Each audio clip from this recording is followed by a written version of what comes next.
2024년 3월 미스트로3 오디션장, 한 여성이 무대에 오르기까지 아주 오랜 시간이 걸렸습니다. 마이크를 잡은 손에는 젊음 대신 세월이 남아 있었습니다. 54세 박명숙 씨, 잠시 말을 잇지 못한 그녀는 관객을 바라보다 조용히 고개를 숙였습니다.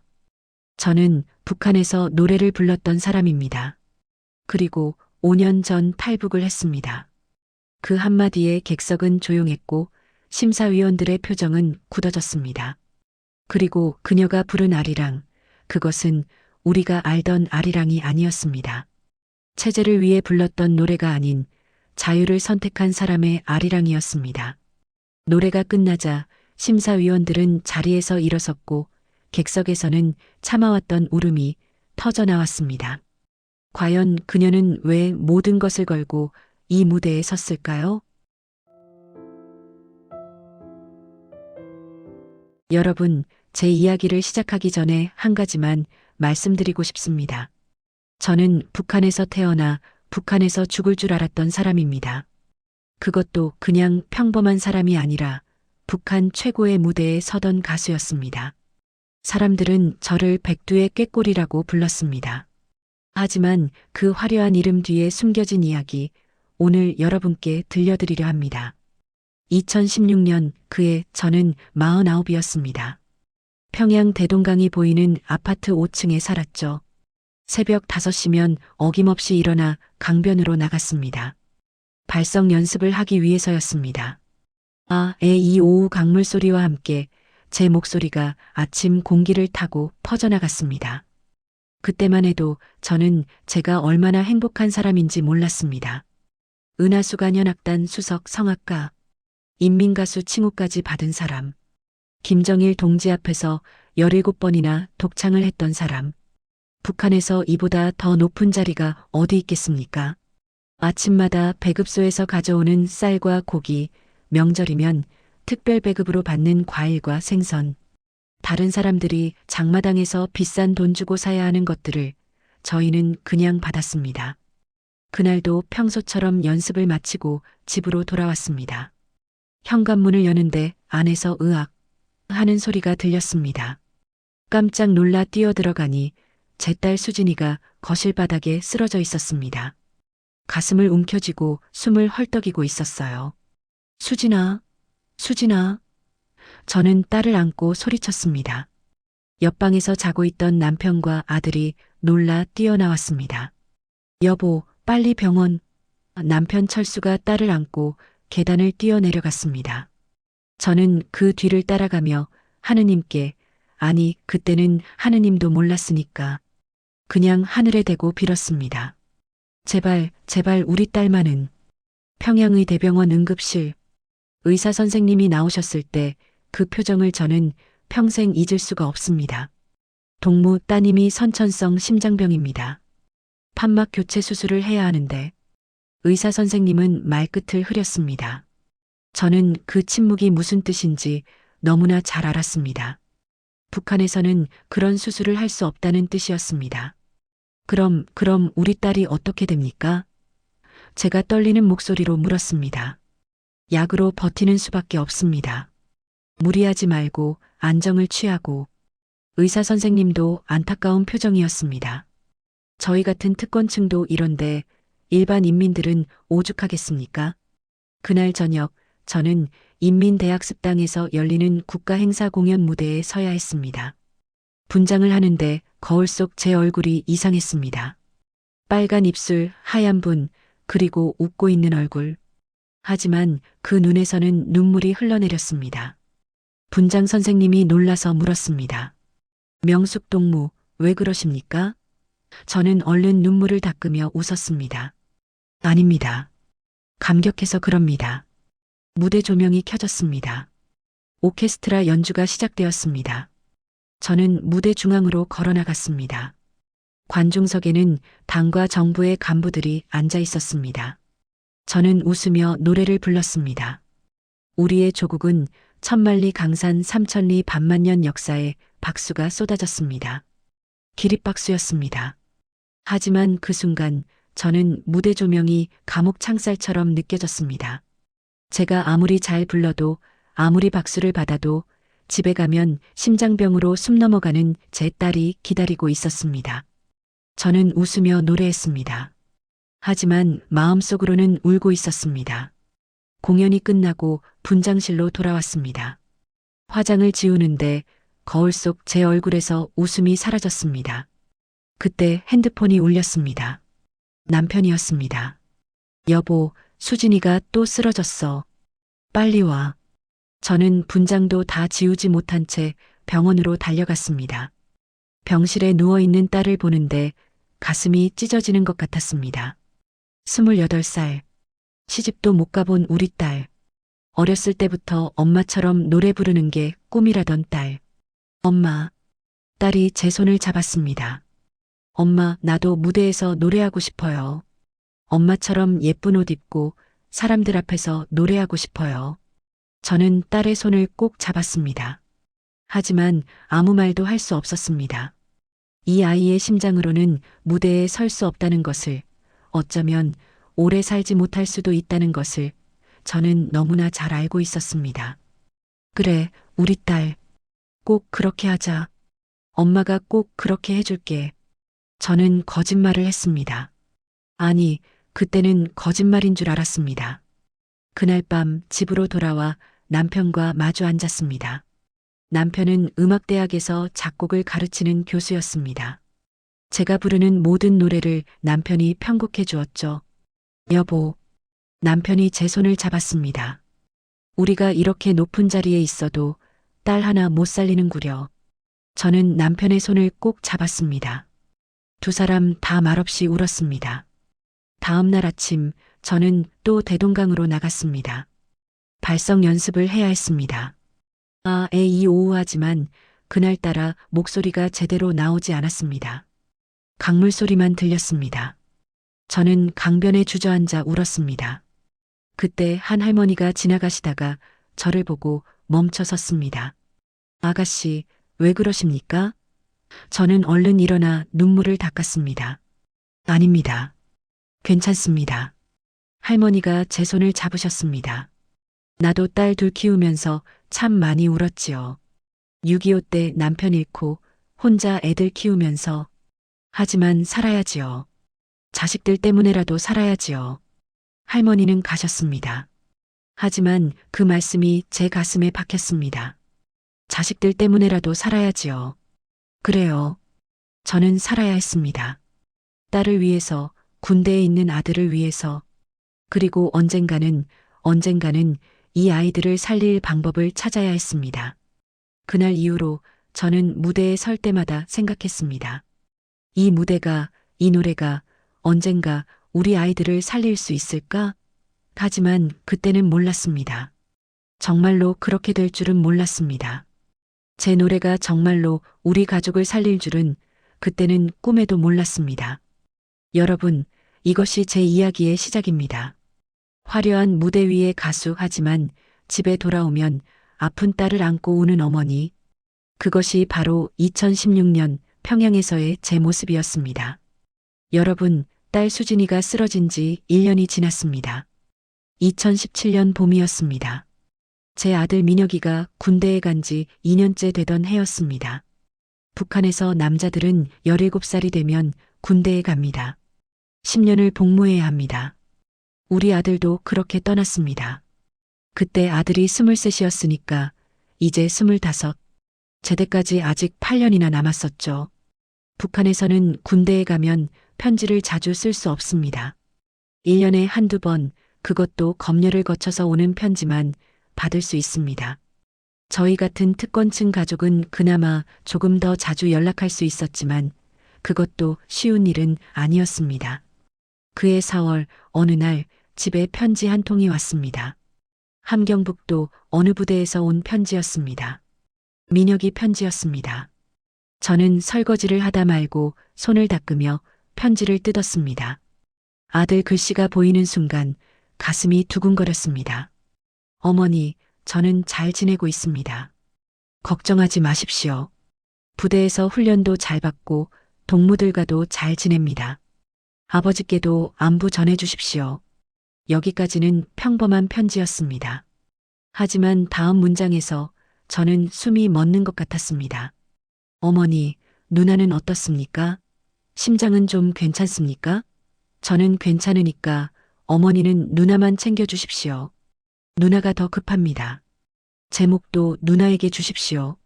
저는 정말 괜찮습니다. 편지를 읽는 제 손이 떨렸습니다. 제목도 누나에게 주십시오. 이게 무슨 뜻입니까? 우리 아들이 군대에서 뭘 먹고 있다는 겁니까? 저는 편지를 다시 읽고 또 읽었습니다. 그리고 그날 밤 남편에게 말했습니다. 여보, 우리 민혁이 면회 가봐야겠어요. 한 달 뒤 저희 부부는 함경북도로 향했습니다. 평양에서 기차로 8시간을 가야 하는 곳이었습니다. 특권층이라고 해서 기차가 편한 것도 아니었습니다. 딱딱한 나무 의자에 앉아 창밖으로 보이는 산과 들을 보며 갔습니다. 가는 내내 저는 불안했습니다. 부대 정문에 도착했을 때 면회 순서를 기다리는 가족들이 줄을 서 있었습니다. 다들 보따리를 들고 왔더군요. 먹을 것을 가져온 겁니다. 저도 집에서 만든 옥수수떡과 김치를 싸왔습니다. 특권층이라고 해도 요즘은 쌀이 귀해서 옥수수로 떡을 만들었습니다. 박명숙 동무. 1시간을 기다린 끝에 제 이름이 불렸습니다. 저는 남편 손을 잡고 면회실로 들어갔습니다. 그리고 거기서 본 우리 아들의 모습을 저는 평생 잊을 수가 없습니다. 문이 열리고 들어온 사람이 정말 우리 민혁이가 맞나 싶었습니다. 군대 가기 전에는 75kg이 넘었던 아이가 뼈만 앙상하게 남아 있었습니다. 광대뼈가 튀어나오고 눈은 움푹 들어가고 군복이 헐렁하게 늘어져 있었습니다. 엄마, 아빠, 아들이 힘없는 목소리로 불렀습니다. 저는 달려가서 아들을 껴안았습니다. 아들 몸에서 뼈가 느껴졌습니다. 살이 하나도 없었습니다. 민혁아.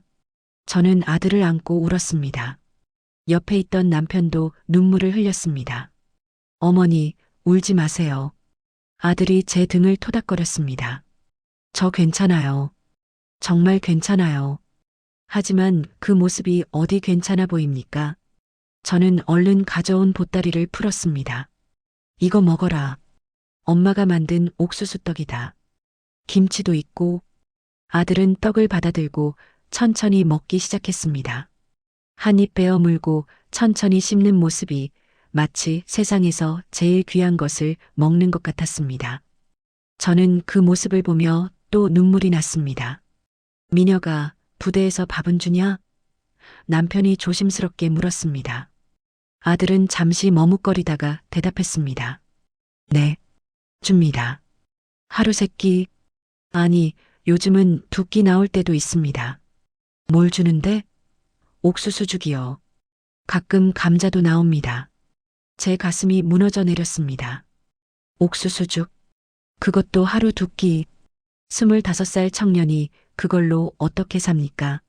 훈련도 하고 노동도 하는데 말입니다. 엄마. 아들이 제 손을 잡았습니다. 저는 정말 괜찮아요.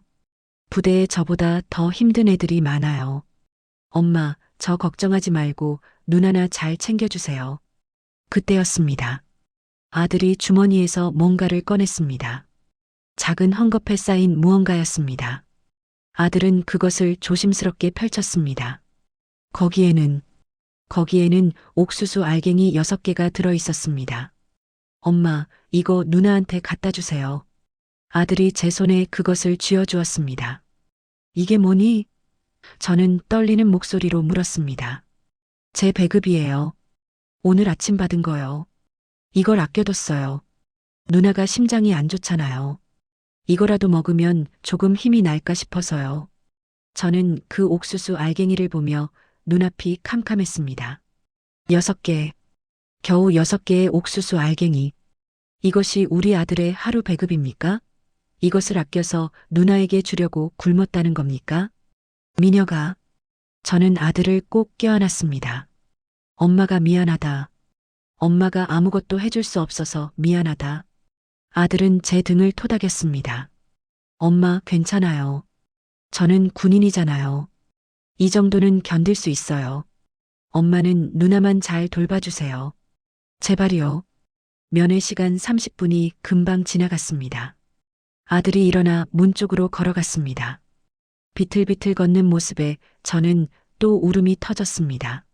미녀가, 제가 불렀습니다. 아들이 돌아보며 웃었습니다. 엄마, 저 괜찮아요. 걱정하지 마세요. 사랑해요. 문이 닫혔습니다. 저는 그 자리에 주저앉아 울었습니다. 남편도 저를 안고 함께 울었습니다. 손에 쥐어진 옥수수 알갱이 6개가 제 가슴을 찢었습니다. 기차를 타고 평양으로 돌아오는 동안 저는 창밖만 바라봤습니다. 남편이 제 손을 잡았습니다. 여보, 우리가 이렇게 높은 자리에 있으면 뭐합니까? 딸도 못 살리고 아들도 못 살리는데 저는 대답하지 못했습니다. 정말 그랬습니다. 인민가수가 뭡니까? 특권층이 뭡니까? 내 자식들도 못 지키는데. 집에 도착해서 수진이에게 오빠가 준 옥수수 알갱이를 보여줬습니다. 딸은 그것을 보더니 눈물을 흘렸습니다. 엄마, 오빠가 이걸. 저는 딸을 안았습니다. 그래, 오빠가 넣어주래. 오빠는 괜찮대. 너만 건강하면 된대. 그날 밤 저는 잠을 이룰 수가 없었습니다. 뼈만 남은 아들 얼굴이 옥수수 알갱이 6개가 계속 눈앞에 어른거렸습니다. 그리고 생각했습니다. 이게 나라입니까? 이게 우리가 노래로 찬양하는 조국입니까? 다음 날 아침 저는 또 대동강으로 나갔습니다. 발성 연습을 해야 했습니다. 하지만 그날 저는 노래를 부를 수 없었습니다. 목구멍에서 노래가 나오지 않았습니다. 대신 울음이 나왔습니다. 그때부터였습니다. 제가 무대에 서면서도 웃을 수 없게 된 것은, 노래를 부르면서도 속으로 울게 된 것은 저는 깨달았습니다. 제가 이렇게 화려한 무대에 서는 동안 제 아들은 하루 6알의 옥수수로 버티고 있다는 것을, 제 딸은 심장이 터질까봐 두려워하며 살고 있다는 것을. 여러분, 그때 저는 처음으로 생각했습니다. 이곳을 떠나야 하나? 하지만 떠난다는 게 뭡니까? 북한을 떠난다는 게 무슨 뜻입니까? 그건 죽음을 각오하는 것이었습니다. 잡히면 총살당합니다. 가족도 수용소로 갑니다. 하지만 제 손에는 옥수수 알갱이 6개가 있었습니다. 아들이 굶으면서 누나에게 주려고 아껴둔 6개의 알갱이. 저는 그것을 작은 병에 담아 책상 서랍에 넣어뒀습니다. 그리고 매일 그것을 꺼내봤습니다. 잊지 않기 위해서, 우리 아들이 얼마나 힘들게 살고 있는지 잊지 않기 위해서. 그로부터 한 달 뒤 더 충격적인 소식이 왔습니다. 민혁이가 부대에서 쓰러져 군 병원에 입원했다는 연락이었습니다. 영양실조라고 했습니다. 저는 또다시 함경북도로 달려갔습니다. 그리고 거기서 본 우리 아들은 이제 25kg밖에 나가지 않았습니다. 병상에 누워있는 아들을 보는데 저는 이 세상이 무너지는 것 같았습니다. 이것이 우리가 사는 세상입니까? 이것이 우리가 찬양하는 조국입니까? 저는 그때 결심했습니다. 언젠가는 이 아이들을 이곳에서 데려가야겠다고. 설령 그것이 제 목숨을 걸어야 하는 일이라 해도. 여러분, 그것이 제가 각성한 순간이었습니다. 옥수수 알갱이 6개. 그것이 저를 바꿔놓았습니다. 여러분, 아들 민혁이가 병원에 입원하고 석 달이 지났습니다. 2018년 가을이었습니다. 아들은 그나마 조금 회복되어 부대로 복귀했습니다. 하지만 제 마음은 편할 날이 없었습니다. 딸 수진이의 심장은 점점 더 나빠졌고 아들은 또다시 굶주리고 있을 것이 뻔했습니다. 그해 10월 어느 날 저녁 저는 평소처럼 국가행사 공연을 마치고 집에 돌아왔습니다. 현관문을 열고 들어서는데 뭔가 이상했습니다. 거실에 불이 꺼져 있었습니다. 평소 같으면 남편이 저녁 준비를 하고 있을 시간인데 아무도 없었습니다. 여보, 수진아? 제가 불렀습니다. 대답이 없었습니다. 저는 불안한 마음에 방문을 하나씩 열어봤습니다. 안방, 부엌, 화장실. 아무도 없었습니다. 그런데 딸 수진이 방문 앞에 섰을 때 안에서 작은 소리가 들렸습니다. 조심스럽게 문을 열었습니다. 수진이가 침대에 앉아 이어폰을 끼고 있었습니다. 손에는 작은 MP3가 들려 있었습니다. 딸은 제가 들어온 줄도 모르고 눈을 감고 있었습니다. 저는 가까이 다가갔습니다. 그리고 딸의 이어폰에서 새어나오는 소리를 들었습니다. 엄마야, 누나야, 강변 살자. 제 심장이 멎는 것 같았습니다. 한국 노래였습니다. 남조선 노래. 북한에서 들으면 안 되는 금지된 노래였습니다. 수진아. 저는 소리쳤습니다. 딸이 깜짝 놀라 이어폰을 뺐습니다. 엄마. 저는 딸의 손에서 MP3을 빼앗았습니다. 이게 뭐니? 이게 어디서 난 거야? 딸은 눈물을 글썽이며 대답했습니다. 엄마, 친구가 빌려줬어요. 중국에서 넘어온 거래요. 엄마, 이 노래 너무 좋아요. 이렇게 따뜻한 노래는 처음 들어봤어요. 저는 딸을 흔들었습니다. 수진아, 이거 들키면 우리 가족 전부 끝나는 거야. 수용소 가는 거야. 알아? 딸은 울기 시작했습니다. 엄마, 미안해요. 하지만 엄마, 이 노래에는 진짜 가족의 사랑이 담겨 있어요. 우리가 부르는 노래는 다 혁명이고 조국인데 이 노래는 엄마 누나 강변 살자잖아요. 바로 그때였습니다. 현관문이 쾅 하고 열렸습니다. 여러 사람의 발소리가 들렸습니다. 저는 얼른 MP3을 침대 밑에 던졌습니다. 하지만 너무 늦었습니다. 보이부 사람들이 방으로 들이닥쳤습니다. 박명숙 동무 딸 되는 박수진 동무가 반동 음악을 소지하고 있다는 제보를 받았소. 보이부 책임자가 말했습니다. 제 옆집에 사는 김동무였습니다. 평소에 인사도 잘하던 사람이었습니다. 아닙니다, 동무. 오해입니다. 제가 말했습니다. 하지만 그들은 이미 방안을 뒤지기 시작했습니다. 침대 밑에서 MP3가 나왔습니다. 보이부 사람이 그것을 켜자 다시 그 노래가 흘러나왔습니다. 엄마야, 누나야, 강변 살자. 저는 눈앞이 캄캄했습니다. 딸 수진이가 제 뒤에서 떨고 있었습니다. 박수진 동무, 따라오시오. 보이부 사람들이 딸의 팔을 잡았습니다. 안 돼요. 제가 딸 앞을 막아섰습니다. 이 아이는 심장이 안 좋아요. 연행하면 죽을 수도 있어요. 하지만 그들은 제 말을 듣지 않았습니다. 법은 누구에게나 똑같소. 인민가수라고 예외는 없소. 딸이 끌려나가려는 순간 저는 보이부 책임자 앞에 무릎을 꿇었습니다. 인민가수 박명숙이 북한 최고 무대에 서던 제가 그 사람 앞에 무릎을 꿇었습니다. 동무, 제발입니다. 이 아이만은 살려주십시오. 제가 뭐든지 하겠습니다. 제발 이 아이만은. 남편이 밖에서 뛰어들어왔습니다. 학교에서 늦게 돌아오는 길이었습니다. 이게 무슨 일이오? 남편도 상황을 파악하자 제 옆에 무릎을 꿇었습니다. 동무, 제발입니다. 저희 딸은 심장병이 있습니다. 연행하면 죽습니다. 보이부 책임자는 한참을 우리를 내려다보더니 말했습니다. 박명숙 동무, 당신이 인민가수 칭호를 반납하고 무대에서 영원히 내려온다면 딸은 이번 한 번만 봐주겠소. 하지만 다음에는 절대 용서가 없소. 저는 고개를 들어 그를 바라봤습니다. 인민가수, 30년을 쌓아온 그 명예, 제 인생의 전부였던 그 칭호. 하지만 저는 단 1초도 망설이지 않았습니다. 좋습니다. 제가 칭호를 반납하겠습니다.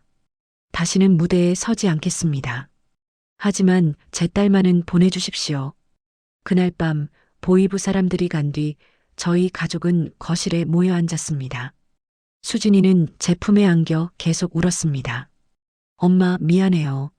엄마, 미안해요. 저는 딸의 머리를 쓰다듬었습니다. 괜찮아, 우리 딸. 엄마는 괜찮아.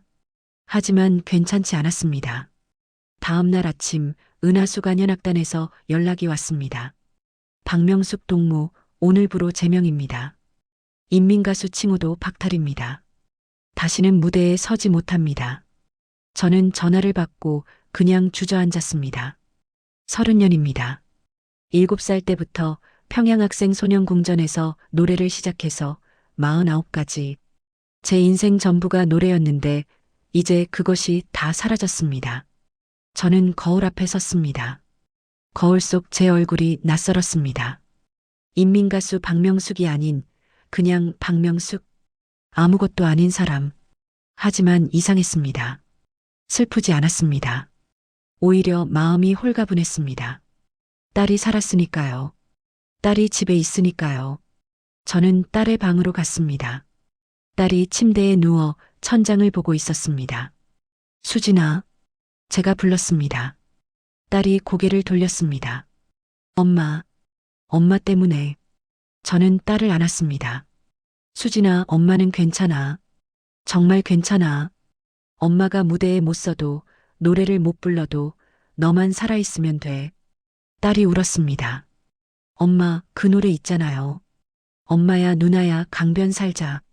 그 노래가 너무 좋았어요. 가족이 함께 강변에서 사는 거잖아요. 우리도 그렇게 살 수 있을까요? 우리 가족 다 같이 행복하게. 저는 딸의 말을 듣다가 가슴이 뭉클했습니다. 그래요.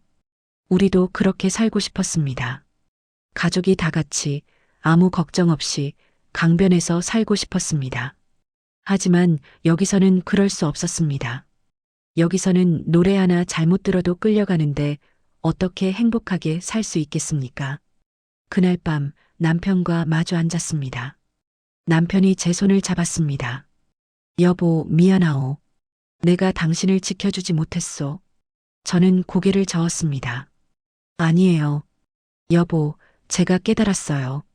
우리가 아무리 높은 자리에 있어도 여기서는 행복할 수 없다는 걸. 남편이 저를 바라봤습니다. 저는 작은 목소리로 말했습니다. 여보, 우리 떠나야 하지 않을까요? 남편의 눈이 커졌습니다. 북한에서 떠난다는 말은 금기였습니다. 탈북을 의미하는 말이었습니다. 말만 해도 수용소에 갈 수 있는 말이었습니다. 하지만 남편은 천천히 고개를 끄덕였습니다.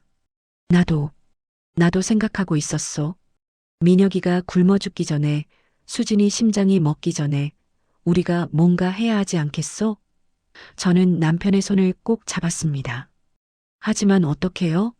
우리가 어떻게 갈 수 있겠어요? 그때 남편이 말했습니다. 내년 봄에 중국 공연 제의가 들어왔소. 심양에서 북한 예술단 공연을 한다는데 당신이 복권될 수도 있소. 저는 남편을 바라봤습니다. 중국이면 한국으로 갈 수도 있다는 얘기였습니다. 하지만 저는 머리를 저었습니다. 저는 이미 제명당했어요. 어떻게 공연에 갈 수 있겠어요? 남편이 제 어깨를 잡았습니다. 여보, 우리가 노력하면, 우리가 빌고 또 빌면 혹시 모르오. 그게 우리의 마지막 기회일지도 모르오. 그날 밤 저는 잠을 이룰 수가 없었습니다. 중국 공연, 탈북, 자유, 그 단어들이 머릿속을 맴돌았습니다. 하지만 동시에 두려웠습니다. 잡히면 우리 가족은 전부 죽습니다. 총살당하거나 수용소에서 굶어 죽습니다. 새벽녘 저는 딸 방으로 갔습니다. 딸이 자고 있었습니다. 숨 쉬는 것도 힘들어 보였습니다. 심장이 약해서 누워서도 힘들어 했습니다. 저는 딸의 머리를 쓰다듬었습니다. 수진아, 엄마가 널 꼭 살릴게. 꼭. 그로부터 6개월 동안 저는 복권을 위해 노력했습니다. 보이부에 찾아가 사과하고 당에 찾아가 잘못했다고 빌고 매일매일 반성문을 썼습니다. 인민가수였던 제가 그렇게 무릎을 꿇었습니다. 그리고 마침내 2019년 봄 기적이 일어났습니다. 중국 심양 공연에 특별 출연이 허락된 겁니다. 단 한 곡, 마지막 무대. 그것이 제게 주어진 기회였습니다. 그리고 저는 알았습니다. 이것이 우리 가족의 마지막 기회라는 것을. 여러분, 그날 밤 저는 책상 서랍에서 그것을 꺼냈습니다. 아들이 주었던 옥수수 알갱이 6개. 저는 그것을 손에 쥐고 생각했습니다. 이 아이들을 살리기 위해서라면 저는 뭐든지 할 수 있다고. 설령 그것이 조국을 버리는 일이라 해도. 인민가수 칭호는 빼앗겼지만 어머니 자격은 빼앗을 수 없었습니다. 저는 어머니였습니다. 그리고 어머니는 자식을 지켜야 했습니다. 여러분, 중국 공연 허락을 받고 한 달이 지났습니다. 2019년 4월이었습니다. 공연 날짜는 10월로 정해졌습니다. 아직 6개월이나 남았지만 저는 매일 밤 잠을 이룰 수가 없었습니다. 가야 하나 말아야 하나. 가면 살 수도 있지만 잡히면 죽습니다. 온 가족이 죽습니다. 그 무렵 제 어머니가 편찮으셨습니다. 어머니는 그의 82이셨습니다. 6.25 전쟁 때 남편, 그러니까 제 아버지를 잃으시고 혼자 저를 키우셨습니다. 평생 재혼도 안 하시고 저 하나만 보고 사셨습니다. 저희 집에서 함께 사셨는데 그해 봄부터 자꾸 쓰러지셨습니다. 어느 날 새벽 어머니 방에서 큰 소리가 났습니다. 으어! 저는 잠에서 깨어 어머니 방으로 뛰어갔습니다. 어머니가 바닥에 쓰러져 계셨습니다. 어머니, 어머니. 저는 어머니를 안았습니다. 어머니 입이 한쪽으로 돌아가 있었습니다. 뇌졸중이었습니다. 병원으로 급히 모셨지만 의사 선생님은 고개를 저었습니다. 고령이신데다 뇌졸중이 심합니다. 오래 못 가실 겁니다. 저는 그 말을 듣고 주저앉았습니다. 어머니, 제 평생을 저만 보고 사신 어머니, 그 어머니가 이제 돌아가신다니. 일주일 뒤 어머니는 조금 의식을 회복하셔서 집으로 돌아오셨습니다. 하지만 말씀을 잘하지 못하셨고 오른쪽 몸을 움직이지 못하셨습니다. 저는 매일 어머니 곁에 앉아 있었습니다. 손을 잡아드리고 노래를 불러드렸습니다. 5월 어느 날 저녁 어머니가 저를 부르셨습니다. 수가, 힘겹게 말씀하시는 어머니. 저는 어머니께 다가가 손을 잡았습니다. 네, 어머니. 여기 있어요. 어머니가 제 손을 꼭 쥐셨습니다. 힘이 하나도 없는 손이었습니다. 명수가, 엄마는 여한이 없다. 어머니가 말씀하셨습니다. 엄마는 내가 인민가수 되는 거 보고, 손주들 보고, 이제 갈 때가 됐다. 저는 눈물이 쏟아졌습니다. 어머니, 무슨 말씀을 그렇게 하세요? 어머니는 오래오래 사셔야 해요. 하지만 어머니는 고개를 저으셨습니다. 명수가, 엄마는 알아. 내가 뭘 고민하는지. 저는 깜짝 놀랐습니다. 어머니, 명수가, 가거라. 어머니가 말씀하셨습니다. 중국 가거든. 돌아오지 마라. 제 심장이 멎는 것 같았습니다. 어머니가 알고 계셨습니다. 제가 탈북을 계획하고 있다는 것을. 어머니, 어떻게, 엄마가 너를 몇 년을 키웠는데 모르겠니? 내 눈빛만 봐도 알아. 저는 어머니 손을 꼭 잡고 울었습니다. 어머니, 저는 아이들을 살려야 해요. 수진이는 심장이 터질 것 같고 민혁이는 군대에서 굶어 죽고 있어요. 저는 어머니로서 이대로 있을 수가 없어요. 어머니가 제 머리를 쓰다듬으셨습니다. 떨리는 왼손으로요. 잘했다. 명수가, 엄마도 6.25 때 내 아버지 잃고 얼마나 힘들었는지 아니. 근데 여기서는 희망이 없더구나. 명수가, 너희라도 자유로운 땅에서. 어머니, 저는 어머니를 안았습니다. 그런데 어머니, 저 혼자 어떻게 가요? 어머니를 두고 어떻게 가요? 어머니가 웃으셨습니다. 한쪽 입만 움직이는 슬픈 미소였습니다. 엄마는 됐다. 엄마는 이제 내 아버지한테 가야지. 명수가, 엄마 대신 너는 자유를 봐라. 그날 밤 저는 어머니 옆에서 잠들었습니다. 어머니 손을 잡고요. 그리고 꿈을 꿨습니다. 어머니가 젊으셨을 때 꿈이었습니다. 어머니가 제 손을 잡고 대동강변을 걷고 계셨습니다. 명수가, 저기 봐라. 강 건너가 남쪽이란다. 언젠가 통일되면 우리도 가볼 수 있겠지? 일주일 뒤 저는 남편과 마주 앉았습니다. 어머니는 방에서 주무시고 계셨습니다. 여보, 제가 말했습니다. 어머니께서 가라고 하셨어요. 중국 가면 돌아오지 말라고 하셨어요. 남편이 고개를 끄덕였습니다.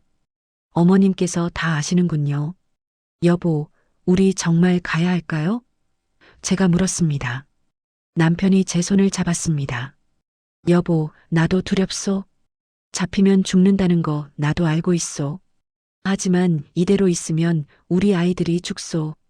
수진이는 이제 얼마 못 갑니다. 심장이 언제 멎을지 모르오. 민혁이도 군대에서 또 쓰러지면 다시는 못 일어날 거요. 저는 눈물을 닦았습니다. 하지만 여보, 어머니는요? 어머니를 어떻게 두고 갑니까? 남편이 한숨을 쉬었습니다. 여보, 어머님께서 허락하셨소. 우리가 가는 게 어머님의 뜻이오. 그때 어머니 방문이 열렸습니다. 어머니가 휠체어를 타고 나오셨습니다. 남편이 밀어드린 것이었습니다. 어머니가 말씀하셨습니다. 명수가, 엄마 말 들어라. 엄마는 어차피 얼마 못 산다. 하지만 너희는 살아야 한다. 손주들은 더더욱 살아야 한다. 저는 어머니 앞에 무릎을 꿇었습니다. 어머니, 죄송해요. 불효녀가 돼서 죄송해요. 어머니가 제 뺨을 쓰다듬으셨습니다. 명수가, 넌 이미 효녀다. 평생 엄마 말 잘 들었다. 이제 엄마 마지막 말 들어다오. 가거라. 그리고 자유롭게 노래 불러라. 엄마 못 본 자유. 내가 봐라.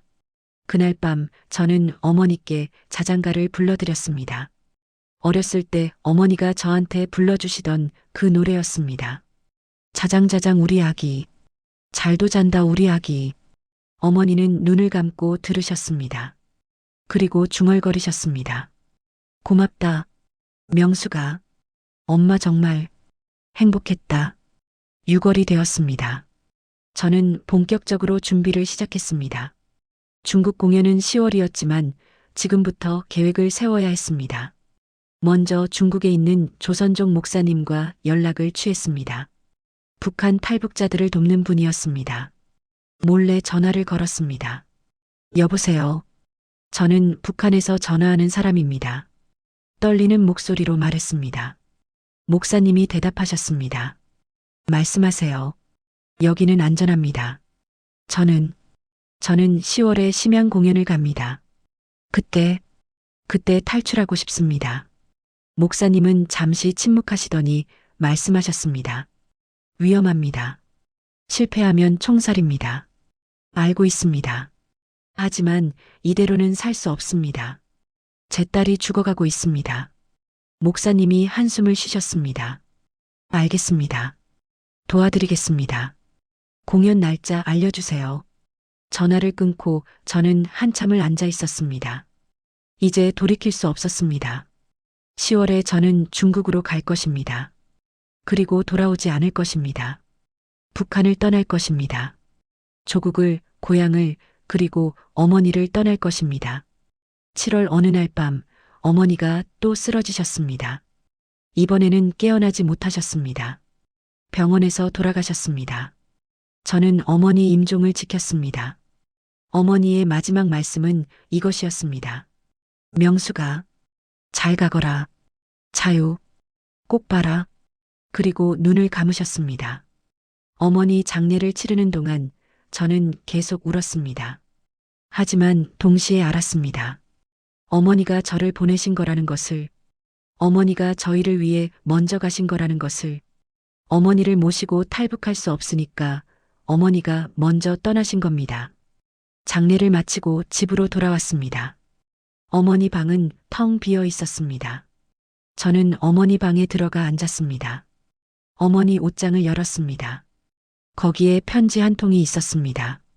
봉투에 제 이름이 적혀 있었습니다. 편지를 뜯었습니다. 어머니 글씨였습니다. 떨리는 글씨로 쓰여 있었습니다. 명수가 엄마가 먼저 간다. 미안하다. 너를 혼자 보낼 수 없어서 엄마가 먼저 내 아버지한테 간다. 명수가 엄마는 6.25 때 남편 잃고 고향도 잃고 모든 걸 잃었다. 하지만 너는 달라야 한다. 너는 자유로운 땅에서 내 아이들과 행복하게 살아야 한다. 명수가 엄마 대신 남쪽 하늘 꼭 봐라. 엄마가 못 본 통일된 조국, 너는 꼭 봐라. 사랑한다, 우리 딸. 저는 편지를 읽고 엉엉 울었습니다. 어머니, 어머니, 어머니는 끝까지 저를 위해 사셨습니다. 저를 위해 혼자 사셨고, 저를 위해 먼저 떠나셨습니다. 8월이 되었습니다. 이제 공연까지 2달 남았습니다. 저는 매일 연습을 했습니다. 중국에서 부를 노래를 연습했습니다. 내 나라 내 조국이라는 노래였습니다. 아이러니했습니다. 조국을 떠날 사람이 조국을 찬양하는 노래를 부르는 것이 9월 어느 날 남편이 저를 불렀습니다. 남편의 작업실에 갔습니다. 남편이 악보를 보여줬습니다. 내 나라 내 조국 편곡 악보였습니다. 그런데 악보 구석에 작은 글씨가 쓰여 있었습니다. 당신을 사랑합니다. 꼭 살아서 꼭 만납시다. 저는 남편을 바라봤습니다. 남편이 제 손을 잡았습니다. 여보, 나는 못 가오. 내가 가면 의심받소. 음악대학 교수가 갑자기 사라지면 바로 수색이 들어가오. 하지만 당신은 달라요. 당신은 공연자요. 당신이 사라져도 이틀은 걸릴 거요. 여보, 제가 울먹였습니다. 어떻게 당신을 두고 갑니까? 남편이 제 뺨을 닦아줬습니다. 여보, 당신이 먼저 가서 자리를 잡으시오. 그러면 나는 민혁이와 수진이를 데리고 나중에 갈 거요. 우리 꼭 다시 만납시다. 꼭이요. 저는 남편을 꼭 안았습니다. 이 사람과 헤어져야 한다는 게 믿기지 않았습니다. 25에 만나 27년을 함께 산 사람. 제 모든 노래를 편곡해준 사람. 여보, 꼭 살아서 만나요. 꼭이요. 10월이 되었습니다. 출국 날짜는 10월 23일이었습니다. 그 전날 밤 저는 딸과 단둘이 있었습니다. 아들은 군대에 있었고 남편은 학교에 갔습니다. 저는 딸에게 말하지 않았습니다. 제가 돌아오지 않을 거라는 것을. 수진아, 제가 불렀습니다. 엄마 공연 잘하고 올게. 중국에서 약 구해올 수 있으면 구해올게. 딸이 고개를 끄덕였습니다. 엄마 조심해서 다녀와요. 나 엄마 없으면 안 돼요. 저는 딸을 꼭 안았습니다. 수진아, 미안해. 엄마가 너를 속이고 가. 하지만 엄마는 꼭 너를 살릴 거야. 한국 가서 꼭 돈 벌어서 너를 데려갈 거야. 다음 날 아침 저는 가방을 챙겼습니다. 공연복, 악보, 그리고 어머니 사진 한 장. 그게 전부였습니다. 남편이 공항까지 바래다 줬습니다. 공항 로비에서 남편이 저를 안았습니다. 여보, 잘 가시오. 꼭 살아서 우리 꼭 만납시다. 저는 고개를 끄덕였습니다. 더 이상 말할 수 없었습니다. 말하면 울 것 같았습니다. 저는 돌아서서 출국장으로 걸어갔습니다. 한 번도 뒤돌아보지 않았습니다. 뒤돌아보면 갈 수 없을 것 같았습니다. 비행기가 이륙했습니다. 창밖으로 평양이 작아졌습니다. 대동강이 보였습니다. 제가 매일 아침 발성 연습을 하던 그 강이, 이제 다시는 볼 수 없는 그 강이. 저는 창밖을 보며 중얼거렸습니다. 어머니, 제가 갑니다. 자유를 보러 갑니다. 엄마 못 본 자유, 제가 꼭 볼게요. 여러분, 2019년 10월 23일. 제 인생에서 가장 긴 날이었습니다. 평양에서 비행기로 2시간을 날아 중국 심양에 도착했습니다. 공항에 내리는 순간 제 다리가 후들후들 떨렸습니다. 여기가 중국이구나. 여기서 저는 탈출을 시도할 것이다. 성공하면 살고 실패하면 죽는다. 예술단은 모두 15명이었습니다. 성악가 5명, 무용수 7명, 악기 연주자 3명, 그리고 보이부 감시원 2명이 함께였습니다. 우리를 감시하기 위해 온 사람들이었습니다. 탈북을 막기 위해서였습니다. 호텔에 도착했습니다. 심양의 한 5성급 호텔이었습니다. 북한에서는 한 번도 본 적 없는 화려한 곳이었습니다. 하지만 저는 아무것도 보이지 않았습니다. 오직 한 가지 생각뿐이었습니다. 오늘 밤 나는 여기서 탈출한다. 호텔 방에 짐을 풀었습니다. 가방을 여는데 손이 떨렸습니다. 공연복을 꺼냈습니다. 빨간색 치마 저고리였습니다. 어머니가 좋아하시던 색깔이었습니다. 악보를 꺼냈습니다. 남편이 편곡해준 내 나라 내 조국. 악보 구석에는 여전히 그 글씨가 있었습니다. 당신을 사랑합니다. 꼭 살아서. 저는 악보를 가슴에 안았습니다. 여보, 저 꼭 살아서 당신 만날게요. 우리 아이들 데리고 꼭 만날게요. 그리고 어머니 사진을 꺼냈습니다. 젊으셨을 때 사진이었습니다. 25살 어머니. 제 나이 또래의 어머니가 활짝 웃고 계셨습니다. 어머니, 제가 해냅니다. 어머니가 못 본 자유, 제가 꼭 봅니다. 오후 3시 리허설이 시작되었습니다. 공연장은 심양대극장이었습니다. 3,000명을 수용하는 큰 공연장이었습니다. 무대에 섰습니다. 조명이 켜졌습니다. 오케스트라가 연주를 시작했습니다. 저는 노래를 불렀습니다. 내 나라 내 조국, 이 한 몸 다 바쳐 충성 다하리. 노래를 부르는데 눈물이 났습니다.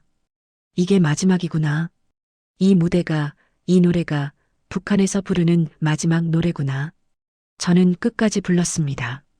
리허설이 끝나고 감독이 말했습니다. 명숙 동무, 오늘 왜 그렇게 감정이 격해졌습니까?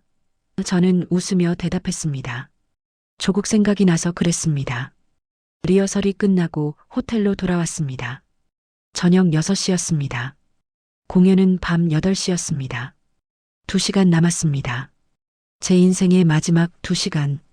저는 방에 혼자 앉아 있었습니다. 창밖을 봤습니다. 심양의 거리가 보였습니다. 차들이 다니고 사람들이 걷고 있었습니다. 저기 있는 사람들은 자유로운 사람들이구나. 저녁 7시 목사님한테서 문자가 왔습니다. 목사님은 중국 전화번호를 하나 알려주셨고 저는 그 번호로 연락을 받기로 했었습니다. 문자 내용은 간단했습니다. 공연 끝나고 화장실로 가세요. 직원 통로로 나오면 검은색 차가 기다리고 있습니다. 번호판 끝자리 8888. 저는 문자를 읽고 지웠습니다. 그리고 핸드폰을 침대 밑에 숨겼습니다. 북한으로 돌아가지 않을 거니까 핸드폰도 필요 없었습니다. 저는 거울 앞에 섰습니다. 분장을 시작했습니다. 빨간 립스틱을 발랐습니다. 손이 떨렸습니다. 그때 누가 문을 두드렸습니다. 명숙 동무 출발 시간입니다. 보이부 감시원 목소리였습니다. 저는 심호흡을 했습니다. 네, 나갑니다. 문을 열고 나갔습니다. 복도에 단원들이 모여 있었습니다. 모두 긴장한 얼굴이었습니다. 버스를 타고 공연장으로 갔습니다. 창밖을 봤습니다. 심양의 야경이 아름다웠습니다. 네온 사인이 반짝이고 높은 빌딩에 불이 켜져 있었습니다. 북한에서는 본 적 없는 광경이었습니다. 저는 생각했습니다. 오늘 밤 이후 나는 저기 어딘가에 있을 것이다. 살아있다면. 공연장 분장실에 도착했습니다. 다른 단원들과 함께 준비를 했습니다. 옆자리에 앉은 성악가 동무가 말했습니다. 명숙 동무, 오늘 마지막 무대라고 들었습니다. 이번 공연 끝나면 완전히 은퇴하신다고요? 저는 웃었습니다. 네, 그렇습니다. 이제 나이도 있고 칭호도 없고. 하지만 속으로는 달랐습니다. 네, 마지막입니다. 하지만 당신이 생각하는 것과는 다른 의미의 마지막입니다. 저는 가슴이 쿵쿵거렸습니다. 들킬까봐 무서웠습니다. 밤 8시 공연이 시작되었습니다. 무대 뒤에서 객석 소리가 들렸습니다. 3,000명의 관객이 박수를 쳤습니다. 사회자가 나왔습니다. 오늘은 조선민주주의인민공화국 예술단의 공연이 있겠습니다. 박수 소리. 저는 무대 옆에 서 있었습니다. 무용이 먼저 시작되었습니다. 화려한 한복을 입은 무용수들이 춤을 췄습니다. 이어서 기악 연주가 있었습니다. 그리고 드디어 제 차례가 왔습니다. 사회자가 말했습니다. 다음은 인민. 아니, 조선의 유명한 성악가 박명숙 동무의 독창입니다. 저는 무대로 걸어 나갔습니다. 조명이 저를 비췄습니다. 객석이 보였습니다. 3천 명의 얼굴들. 대부분 중국 사람들이었지만 조선족도 많이 보였습니다. 그리고 맨 앞줄에 북한 대사관 사람들이 앉아 있었습니다. 저를 감시하는 눈들이었습니다. 오케스트라 전주가 시작되었습니다. 저는 눈을 감았습니다. 그리고 생각했습니다. 어머니, 남편, 수진이, 민혁이, 제가 사랑하는 사람들, 제가 살리고 싶은 사람들. 저는 노래를 시작했습니다. 내 나라 내 조국, 이 한 몸 다 바쳐 충성 다하리. 목소리가 나왔습니다. 제 목소리였지만 제 목소리가 아니었습니다. 더 간절했습니다. 더 절실했습니다. 왜냐하면 이게 마지막이니까. 이게 북한 땅에서 부르는 마지막 노래니까. 삼천리 금수강산 내 조국. 노래를 부르는데 눈물이 났습니다. 조국. 제가 태어난 땅. 제가 평생 살았던 땅. 하지만 이제 떠나야 하는 땅. 자식들을 살리기 위해 버려야 하는 땅. 이 한 몸 다 바쳐 충성 다하리. 마지막 소절이었습니다. 저는 온 힘을 다해 불렀습니다. 그리고 노래가 끝났습니다. 객석에서 박수가 쏟아졌습니다. 기립박수였습니다. 사람들이 일어서서 박수를 쳤습니다. 저는 인사를 했습니다. 무대 중앙에서 깊이 허리를 숙였습니다. 그리고 뒤로 물러났습니다. 무대를 내려왔습니다. 무대 옆에서 다른 단원들이 박수를 쳤습니다. 명숙 동무, 정말 훌륭했습니다. 하지만 저는 아무 말도 할 수 없었습니다. 공연이 계속되었습니다. 다른 단원들의 공연이 이어졌습니다. 저는 분장실로 돌아왔습니다. 가방을 챙겼습니다. 공연복을 입은 채로요. 벗을 시간이 없었습니다. 그리고 문자에서 본 대로 화장실로 향했습니다. 복도를 걷는데 심장이 터질 것 같았습니다. 뒤에서 누가 부르면 어떡하지? 감시원이 따라오면 어떡하지? 하지만 아무도 없었습니다. 모두 무대를 보고 있었습니다. 화장실에 도착했습니다. 안에 아무도 없었습니다. 저는 거울을 봤습니다. 거울 속 제 얼굴, 빨간 립스틱을 바른 얼굴, 눈물 자국이 있는 얼굴. 박명숙, 이제 가는 거야. 돌이킬 수 없어. 화장실 옆에 직원 통로가 있었습니다. 직원 전용이라는 팻말이 붙어 있었습니다. 저는 그 문을 열었습니다. 계단이 나왔습니다. 아래로 내려가는 계단이었습니다. 저는 내려가기 시작했습니다. 구두굽 소리가 계단에 울렸습니다. 딸각딸각. 제 심장 소리보다 더 크게 들렸습니다. 1층에 도착했습니다. 문이 하나 있었습니다. 비상구였습니다. 저는 문손잡이를 잡았습니다. 손이 떨렸습니다. 이 문을 열면 나는 북한 사람이 아니게 되는 거야. 탈북자가 되는 거야. 조국의 배신자가 되는 거야. 하지만 저는 문을 열었습니다. 자식을 위해서, 딸 수진이를 위해서, 아들 민혁이를 위해서. 문이 열렸습니다. 밖에는 어두운 골목이 있었습니다.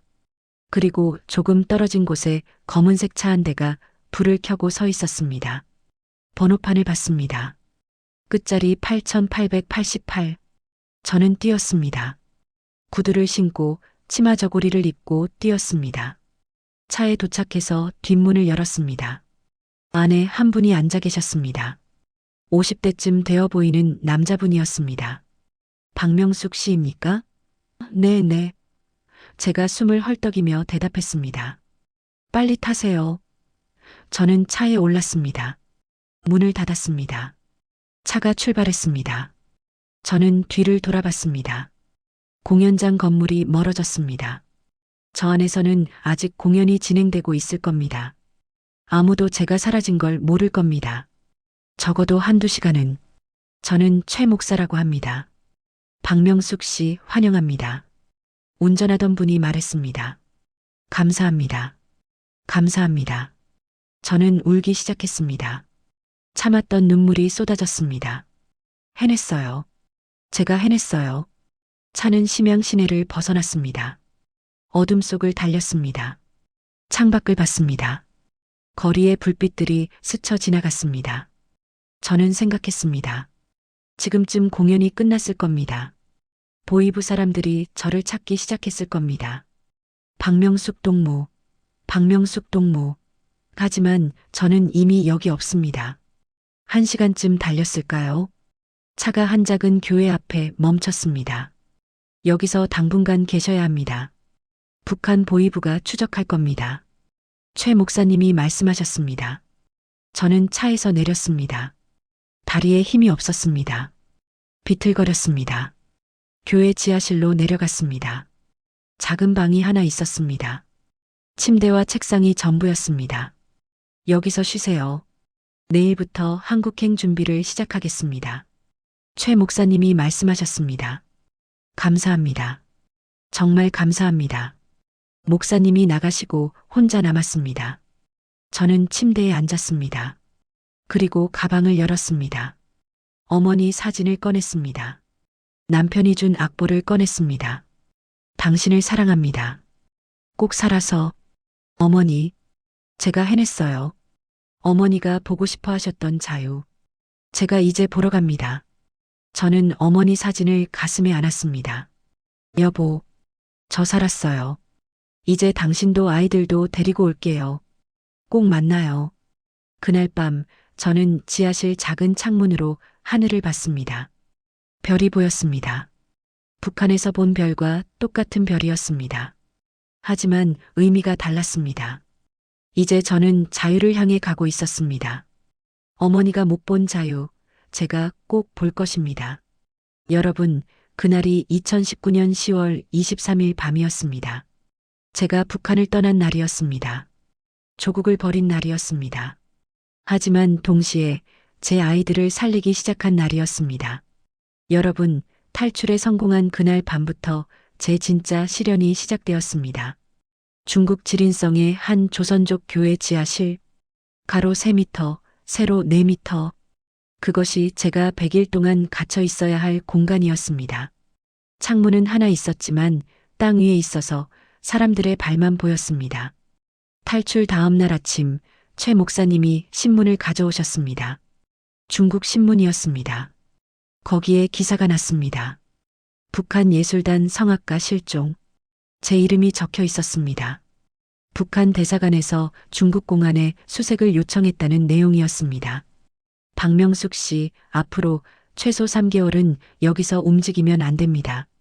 최 목사님이 말씀하셨습니다.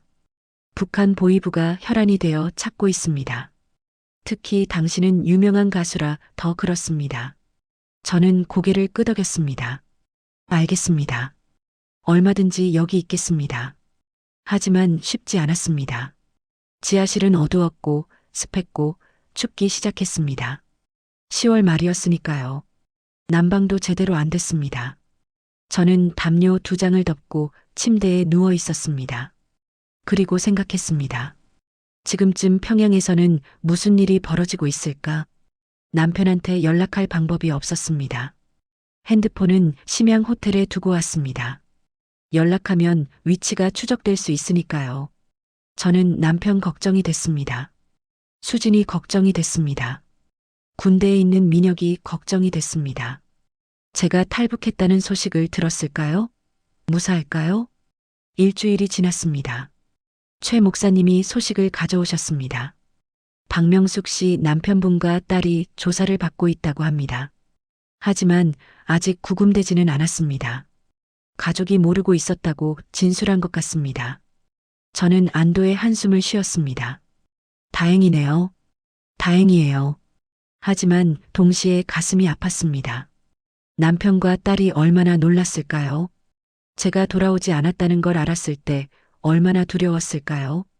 수진이는 심장이 약한데 충격을 받으면 어떡하죠? 저는 매일 밤 기도했습니다. 그때는 하느님을 잘 몰랐지만 그냥 하늘을 향해 빌었습니다. 제발 우리 가족을 지켜주세요. 2주일이 지났습니다. 지하실 생활이 점점 힘들어졌습니다. 햇빛을 못 보니까 몸이 약해졌습니다. 감기도 걸렸습니다. 기침이 나왔습니다. 하지만 큰 소리로 기침할 수 없었습니다. 위층에서 예배를 드릴 때 사람들이 제 소리를 들을 수 있으니까요. 저는 이불을 입에 대고 기침했습니다. 최 목사님의 부인이 매일 아침 밥을 가져다 주셨습니다. 조선족이셔서 한국말을 하셨습니다. 명숙 씨, 드세요. 몸 건강해야 한국 가죠. 밥과 김치, 그리고 국. 간단한 식사였지만 감사했습니다. 목사님 부부는 자신들이 위험에 빠질 수도 있는데 저를 도와주셨습니다. 한 달이 지났습니다. 11월이 되었습니다. 지하실이 더 추워졌습니다. 제 생일이 11월 15일이었습니다. 50살이 되는 해였습니다. 평양에 있었다면 남편과 아이들이 축하해줬을 겁니다. 수진이가 케이크를 준비하고 민혁이가 전화했을 겁니다. 하지만 여기서는 혼자였습니다. 생일 아침 최 목사님 부인이 특별히 미역국을 끓여오셨습니다. 명숙 씨, 오늘 생신이시라며? 목사님한테 들었어요. 축하해요.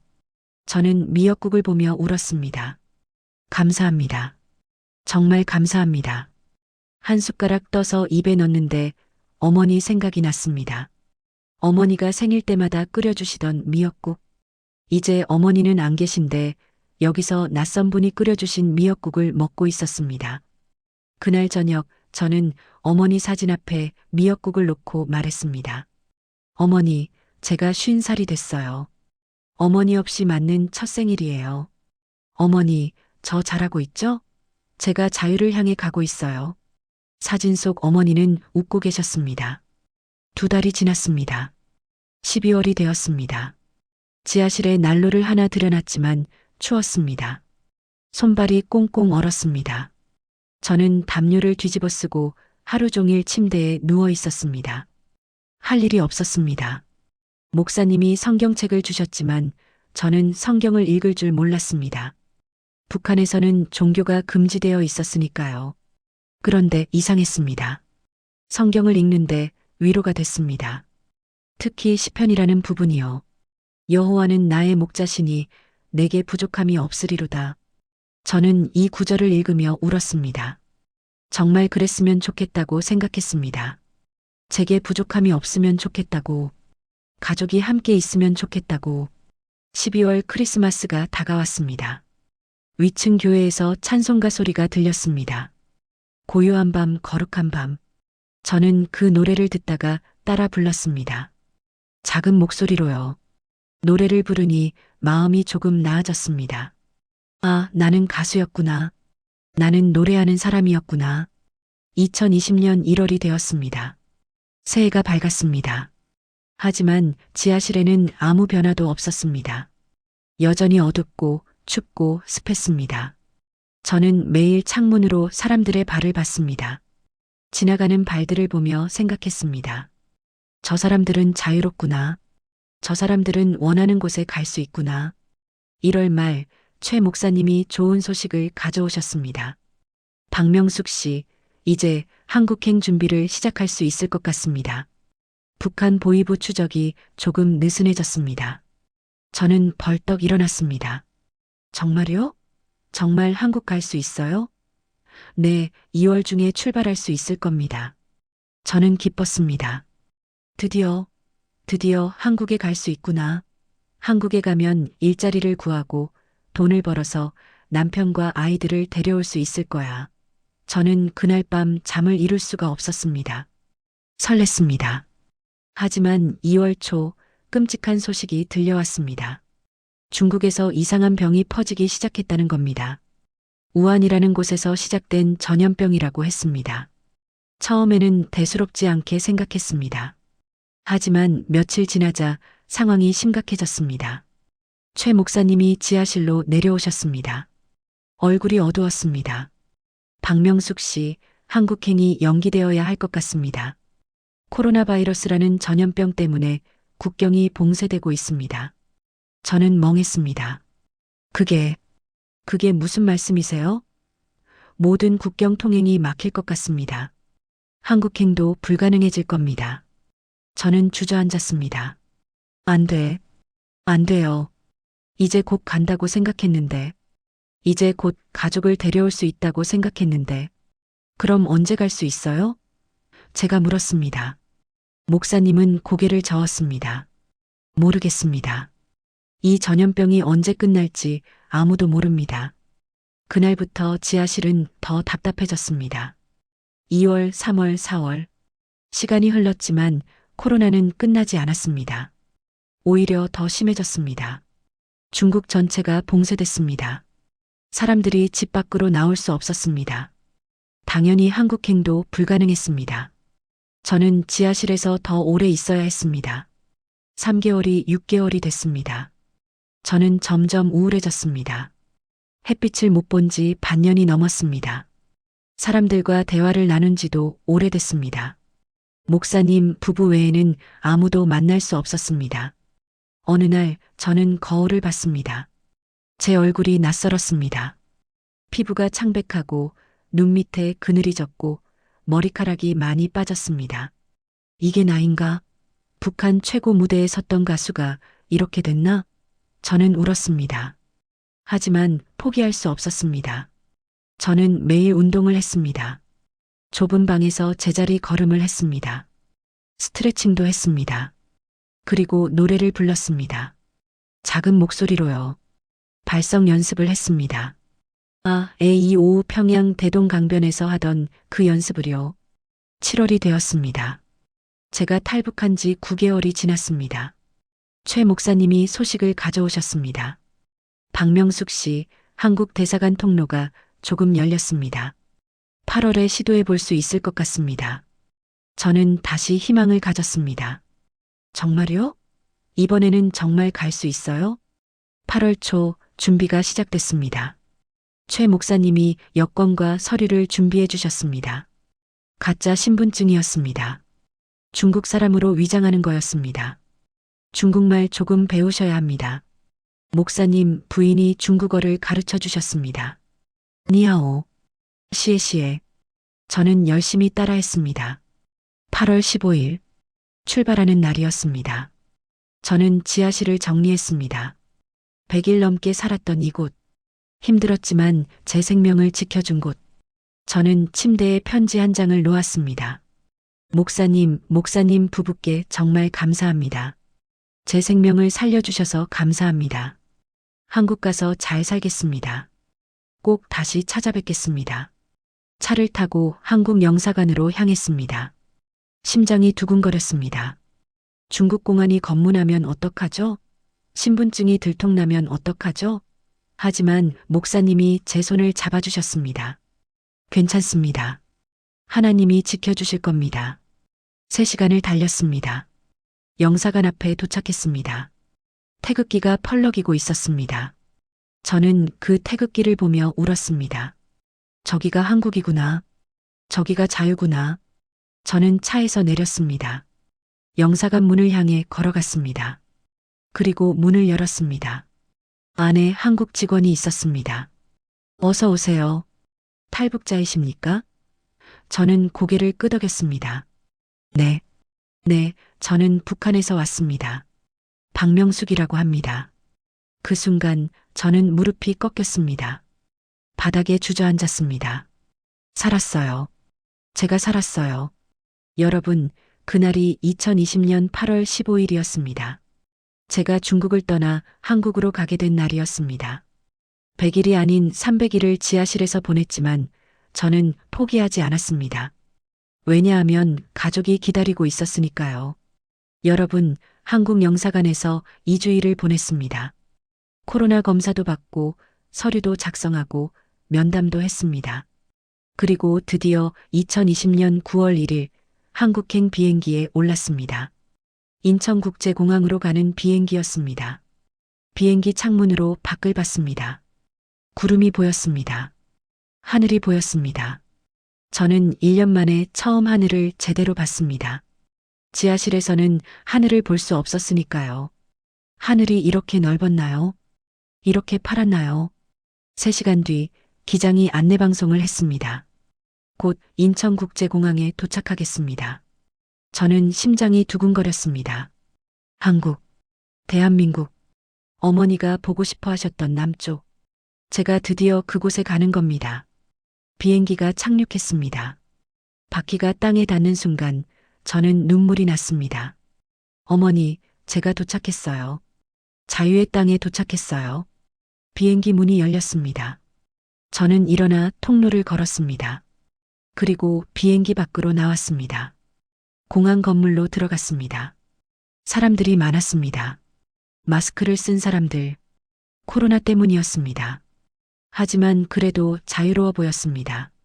원하는 곳으로 걸어가고, 원하는 것을 사고, 원하는 말을 하는 사람들. 통일부 직원이 저를 맞이했습니다. 박명숙 씨 환영합니다. 대한민국에 오신 것을 환영합니다. 저는 인사를 했습니다.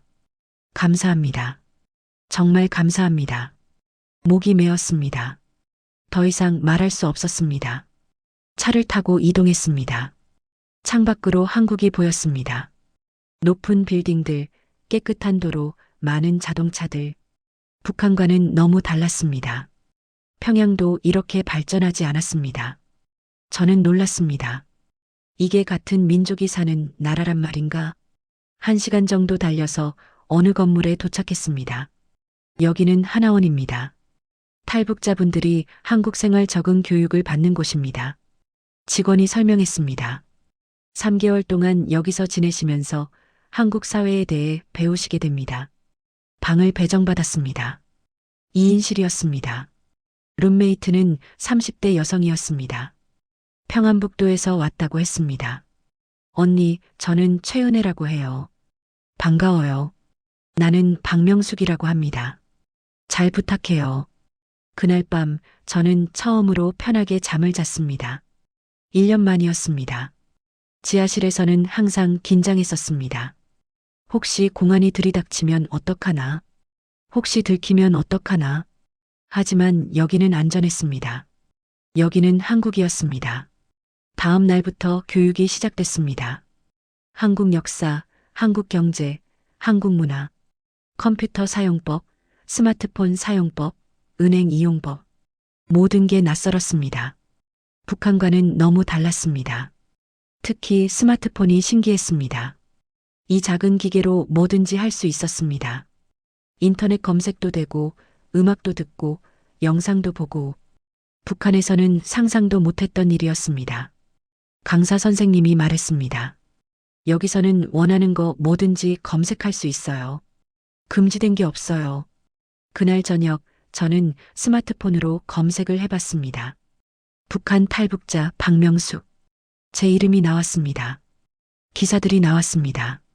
북한 유명 가수 박명숙 탈북, 인민가수 박명숙, 중국 공연 중 실종.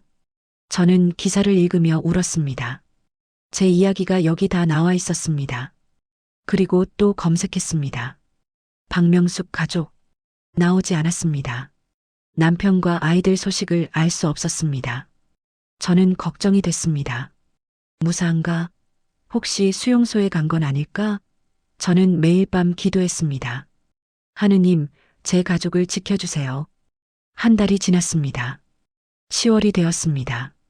어느 날 저녁 휴게실에서 TV를 봤습니다.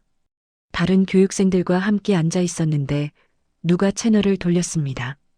그때 한 프로그램이 나왔습니다. 미스트롯2. 화면에 무대가 보였습니다. 한 여자가 노래를 부르고 있었습니다. 트로트라는 음악이었습니다. 저는 처음 들어봤습니다. 경쾌한 리듬, 흥겨운 멜로디, 그리고 그 가수는 자유롭게 웃으며 노래하고 있었습니다. 심사위원이 말했습니다. 정말 좋아요. 당신은 노래할 때 너무 행복해 보여요. 가수가 대답했습니다. 네, 저는 노래 부르는 게 너무 좋아요. 무대에 서면 세상에서 제일 행복해요. 저는 그 말을 듣고 멍했습니다. 노래 부르는 게 좋다. 저도 그랬었습니다. 어렸을 때는 정말 노래가 좋아서 불렀습니다. 하지만 북한에서는 그게 아니었습니다. 당을 위해, 조국을 위해 의무로 불렀습니다. 행복해서 부른 게 아니었습니다. 프로그램이 계속됐습니다. 여러 가수들이 나왔습니다. 젊은 사람도 있고 나이 든 사람도 있었습니다. 모두 자유롭게 노래했습니다. 자기가 부르고 싶은 노래를 자기 방식으로 자유롭게. 그리고 마지막 무대였습니다. 한 50대 여자가 나왔습니다. 노래 제목이 화면에 나왔습니다. 엄마야 누나야. 저는 깜짝 놀랐습니다. 그 노래, 수진이가 듣다가 잡혔던 그 노래, 엄마야 누나야 강변 살자. 그 여자가 노래를 불렀습니다. 저는 눈물이 났습니다. 수진이가 그렇게 듣고 싶어 했던 노래, 가족이 함께 강변에서 사는 거잖아요 라고 했던 그 노래, 여기서는 이렇게 자유롭게 부를 수 있구나. 프로그램이 끝났습니다. 저는 한참을 멍하니 앉아 있었습니다. 옆에 있던 은혜가 물었습니다. 언니, 왜 그래요? 울어요? 저는 고개를 저었습니다. 아니야. 괜찮아. 그냥 저 무대가 너무 좋아서. 그날 밤 저는 잠을 이룰 수가 없었습니다. 계속 생각했습니다. 나도 저렇게 부르고 싶다. 나도 저 무대에 서고 싶다. 자유롭게, 행복하게, 내가 부르고 싶은 노래를. 하지만 동시에 두려웠습니다. 제가 TV에 나오면, 얼굴이 알려지면, 북한에 있는 남편과 아이들이 위험해질 수도 있었습니다. 저 때문에 더 큰 고통을 받을 수도 있었습니다. 2달이 더 지났습니다. 12월이 되었습니다. 하나원 교육이 끝나는 날이었습니다. 수료식이 있었습니다. 통일부 장관님이 오셔서 말씀하셨습니다. 여러분, 대한민국에 오신 것을 환영합니다. 이제 여러분은 자유로운 대한민국 국민입니다. 원하는 삶을 사십시오. 원하는 삶. 저는 생각했습니다. 제가 원하는 삶은 뭘까? 가족과 함께 사는 것. 아이들이 건강한 것. 그리고 자유롭게 노래하는 것. 하나원을 나왔습니다. 정부에서 지원금을 줬습니다. 2천만 원. 그리고 작은 아파트 하나. 서울 외곽의 원룸이었습니다. 처음 제 집이 생긴 겁니다. 집에 들어갔습니다. 작았지만 깨끗했습니다. 침대, 책상, 작은 부엌. 저는 창문을 열었습니다. 바깥이 보였습니다. 하늘이 보였습니다. 자유로운 하늘이. 저는 어머니 사진을 꺼내 책상에 놓았습니다. 어머니, 제가 해냈어요. 자유로운 땅에 왔어요. 제 집도 생겼어요. 어머니, 여기 참 좋아요. 공기도 좋고 하늘도 넓고. 다음 날부터 일자리를 구하기 시작했습니다. 식당, 편의점, 청소, 어디든 좋았습니다. 돈을 벌어야 했습니다. 남편과 아이들을 데려올 돈을 벌어야 했습니다. 탈북 브로커 비용이 1억 원이라고 했습니다. 3명이면 3억 원. 엄청난 돈이었습니다. 한 중국 식당에서 일자리를 구했습니다. 설거지와 청소였습니다. 월급은 200만 원. 많지 않았지만 감사했습니다. 저는 매일 아침 6시에 출근해서 밤 10시에 퇴근했습니다. 손이 거칠어지고 허리가 아팠지만 괜찮았습니다. 일하면서 계산했습니다. 월 200만 원 벌면 1년에 2,400만 원. 생활비 빼면 1년에 1,000만 원 모을 수 있을까? 그럼 30년 걸려요. 안 돼. 그렇게 오래 걸리면 안 돼. 2021년이 되었습니다. 코로나가 계속되고 있었습니다. 북한과의 연락은 더욱 어려워졌습니다. 저는 답답했습니다. 가족 소식을 알 수가 없었습니다. 혹시 무슨 일이 생긴 건 아닐까? 어느 날 밤 일을 마치고 집에 돌아왔습니다. TV를 켰습니다. 또 미스트롯이 나오고 있었습니다. 이번에는 미스트롯2의 결승이었습니다. 우승자가 상금 1억 원을 받는다고 했습니다. 1억 원. 저는 숨이 막혔습니다. 1억 원이면 가족 한 명을 데려올 수 있어요. 화면을 뚫어지게 봤습니다. 저 무대에 서면 1억 원을 받을 수 있다면. 하지만 고민이 됐습니다. TV에 나오면 북한에서 알아볼 거예요. 남편과 아이들이 더 위험해질 수도 있어요. 하지만 돈을 빨리 모으려면 이 방법밖에 없어요. 그날 밤 저는 잠을 못 잤습니다. 계속 고민했습니다. 나가야 하나 말아야 하나. 위험하지만 이게 가장 빠른 방법인데. 가족을 구할 수 있는 방법인데. 새벽녘 저는 결심했습니다. 어머니 사진 앞에 앉았습니다. 어머니, 제가 무대에 서려고 합니다. TV에 나가려고 합니다. 위험하다는 거 알아요. 하지만 이게 우리 가족을 구할 유일한 방법이에요. 어머니, 저를 지켜주세요. 2024년 봄, 저는 미스트롯 3 오디션 공고를 받습니다. 지원했습니다. 이력서를 냈습니다. 북한 인민가수 출신, 탈북 후 한국 정착. 떨리는 손으로 제출했습니다. 일주일 뒤 연락이 왔습니다. 박명숙 씨, 오디션 통과하셨습니다. 본선 녹화에 참가해 주세요. 저는 전화를 받고 울었습니다. 드디어 기회가 왔어요. 여러분, 그때부터 제 새로운 도전이 시작되었습니다. 54살 식당 설거지 아줌마가 트로트 가수의 꿈을 꾸게 된 겁니다. 아니, 꿈이 아니었습니다. 가족을 구하기 위한 필사적인 도전이었습니다. 여러분, 2024년 3월 미스트롯 3 오디션장에 섰습니다. 방송국 대기실에는 젊은 가수들이 많았습니다. 20대, 30대. 저는 54이었습니다. 제일 나이가 많았습니다. 다들 저를 쳐다봤습니다. 저 아줌마는 뭐지? 제 차례가 왔습니다. 무대로 걸어나갔습니다. 조명이 켜졌습니다. 심사위원 5명이 앞에 앉아 있었습니다. 한 분이 물었습니다. 안녕하세요. 자기소개 부탁드립니다. 저는 심호흡을 했습니다. 저는 박명숙이라고 합니다. 54살이고요. 저는 북한에서 왔습니다. 심사위원들 얼굴이 변했습니다. 북한에서요? 네, 저는 북한에서 인민가수였습니다. 5년 전에 탈북했습니다. 조용해졌습니다. 모두 저를 바라봤습니다. 저는 계속 말했습니다. 저는 북의 딸과 아들, 남편을 두고 왔습니다. 그 사람들을 데려오고 싶어서 여기 섰습니다. 제게 기회를 주세요. 한 심사위원이 물었습니다. 어떤 노래 부르실 건가요? 아리랑을 부르겠습니다. 하지만 북한식 아리랑이 아니라 제 방식의 아리랑입니다. 알겠습니다. 시작하세요. 반주가 시작됐습니다. 저는 눈을 감았습니다. 그리고 노래했습니다. 아리랑 아리랑 아라리요. 북한에서 부르던 아리랑이 아니었습니다. 더 자유로웠습니다. 더 슬펐습니다. 더 간절했습니다. 제 마음이 담긴 아리랑이었습니다. 아리랑 고개로 넘어간다. 노래를 부르는데 눈물이 났습니다. 북에 두고 온 가족 생각이 났습니다. 돌아가신 어머니 생각이 났습니다. 나를 버리고 가시는 님은 심리도 못 가서 발병난다. 저는 온 힘을 다해 불렀습니다. 노래가 끝났습니다. 심사위원들이 일어섰습니다. 박수를 쳤습니다. 한 분이 눈물을 닦았습니다. 박명숙 씨, 이런 아리랑은 처음 들었습니다. 합격입니다. 본선에서 뵙겠습니다. 저는 무대를 내려왔습니다. 다리가 후들후들 떨렸습니다. 해냈어. 오디션 통과했어. 대기실로 돌아왔습니다. 다른 참가자들이 박수를 쳐줬습니다. 언니 대박이에요. 노래 진짜 잘하세요.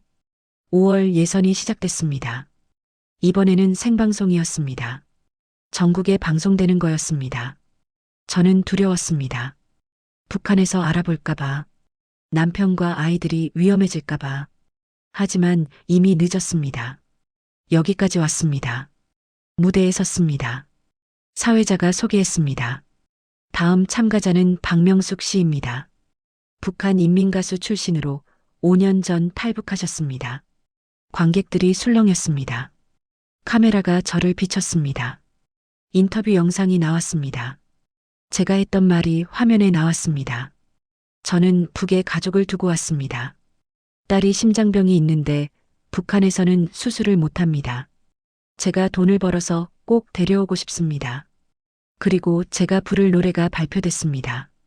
엄마야 누나야. 그 노래.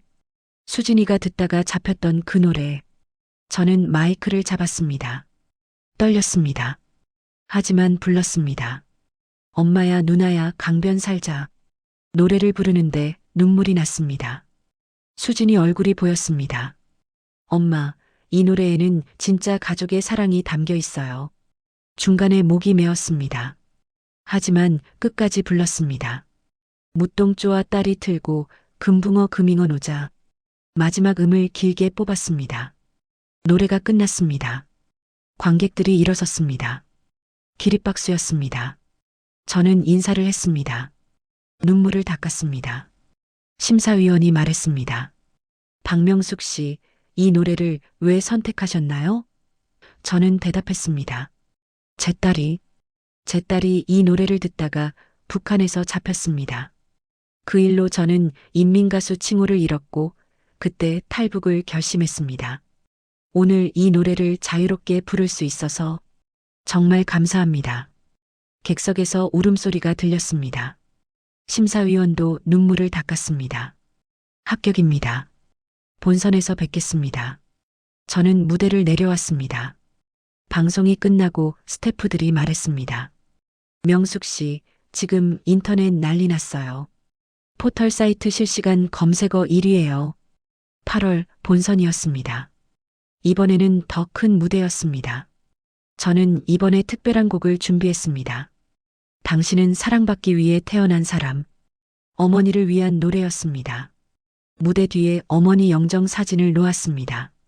젊으셨을 때 사진. 활짝 웃고 계시는 어머니. 저는 그 사진을 보며 노래했습니다. 당신은 사랑받기 위해 태어난 사람. 어머니를 향해 불렀습니다. 당신의 삶 자체가 축복입니다. 어머니가 저한테 해주셨던 말들이 떠올랐습니다. 명수가 엄마는 내가 있어서 행복했다. 누가 뭐래도 당신은 사랑받기 위해 태어난 사람. 저는 어머니께 말했습니다. 어머니는 사랑받기 위해 태어나셨어요. 저를 낳아주시고 키워주시고 자유를 향해 보내주셔서 감사합니다. 노래가 끝났습니다. 객석이 조용했습니다. 모두 울고 있었습니다. 저도 울었습니다. 심사위원들도 울었습니다. 한 분이 말했습니다. 박명숙 씨, 오늘 무대는 잊을 수 없을 것 같습니다. 1위로 본선 통과입니다. 11월 결승이었습니다. 마지막 무대였습니다. 저는 자작곡을 준비했습니다. 제목은 5년의 기다림. 한국에 온 한 작곡가가 저를 위해 만들어준 곡이었습니다. 무대가 시작됐습니다. 대형 스크린에 영상이 나왔습니다. 북한 풍경, 대동강, 제가 살던 아파트, 그리고 제 가족 사진, 남편 수진이, 민혁이. 저는 노래를 시작했습니다. 5년을 기다렸어요. 그대 얼굴 보고 싶었어요. 진짜였습니다. 정말 5년을 기다렸습니다. 정말 보고 싶었습니다. 이 노래로 당신을 부를게요. 꼭 다시 만나요. 노래 중간 스크린에 특별한 영상이 나왔습니다. 중국에서 몰래 촬영한 영상이었습니다. 남편이 나왔습니다. 남편의 목소리가 들렸습니다. 여보, 저는 여기서 기다리고 있소. 당신 노래를 들으면서 당신이 잘 지내는 걸 알 수 있소. 여보, 우리 꼭 만납시다. 저는 스크린을 보며 오열했습니다. 여보. 하지만 노래는 계속됐습니다. 저는 울면서 불렀습니다. 5년이 지나도, 10년이 지나도, 저는 여기 있을게요. 당신을 기다릴게요. 마지막 소절이었습니다. 저는 온 힘을 다해 불렀습니다. 노래가 끝났습니다. 객석이 난리였습니다. 모두 일어나서 박수를 쳤습니다. 울었습니다. 저도 무릎을 꿇고 울었습니다. 심사위원들이 무대로 올라왔습니다. 저를 일으켜 세웠습니다. 안아줬습니다. 투표가 시작됐습니다. 시청자 문자 투표였습니다. 10분 동안 전국에서 투표를 했습니다. 저는 대기실에서 기도했습니다. 하느님, 제발. 결과 발표 시간이 왔습니다. 사회자가 말했습니다. 미스트롯 3 우승자는. 저는 눈을 감았습니다. 박명숙 씨입니다. 시청자 투표 78%. 저는 믿을 수 없었습니다. 제가요? 정말요? 트로피를 받았습니다. 상금 1억 원 목록을 받았습니다. 그리고 후원금 발표가 있었습니다. 시청자 여러분께서 박명숙 씨 가족 탈북을 돕기 위해 3억 원을 모금해 주셨습니다. 저는 그 자리에 주저앉았습니다. 4억 원. 가족 전부를 데려올 수 있는 돈. 저는 카메라를 보며 말했습니다. 여보, 수진아, 민혁아, 엄마가 해냈어. 이제 너희 데려올 수 있어. 조금만 기다려. 엄마가 꼭 데려갈게. 그날 밤 저는 4억 원 전부를 탈북 브로커에게 보냈습니다. 제 가족 3명을 꼭 안전하게 데려와 주세요. 브로커가 답했습니다. 최선을 다하겠습니다. 3달 정도 걸릴 겁니다. 3달. 그동안 저는 매일 기도했습니다. 매일 전화기를 붙들고 있었습니다. 소식을 기다렸습니다. 그리고 드디어 2024년 12월 10일 전화가 왔습니다. 박명숙 씨 가족분들이 중국에 도착했습니다. 일주일 후 한국에 들어갈 수 있습니다. 저는 전화기를 떨어뜨렸습니다. 정말요? 정말이에요? 네, 모두 무사합니다. 12월 15일 인천공항 입국장. 저는 여기서 기다렸습니다. 손에 꽃다발을 들고 떨렸습니다. 5년 만입니다. 5년 만에 가족을 만나는 겁니다. 문이 열렸습니다. 사람들이 나왔습니다.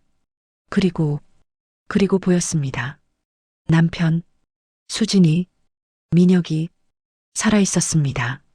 여기 있었습니다. 여보, 저는 달려갔습니다. 남편을 안았습니다. 여보, 여보, 남편도 저를 안았습니다. 여보, 고생 많았소. 우리는 울었습니다. 엄마, 수진이가 저를 안았습니다. 엄마, 나 심장 수술 받을 수 있어요? 그래, 우리 딸. 내일 당장 병원 가자. 민혁이도 왔습니다. 엄마, 배고프지 않아요. 여기는 밥이 많아요.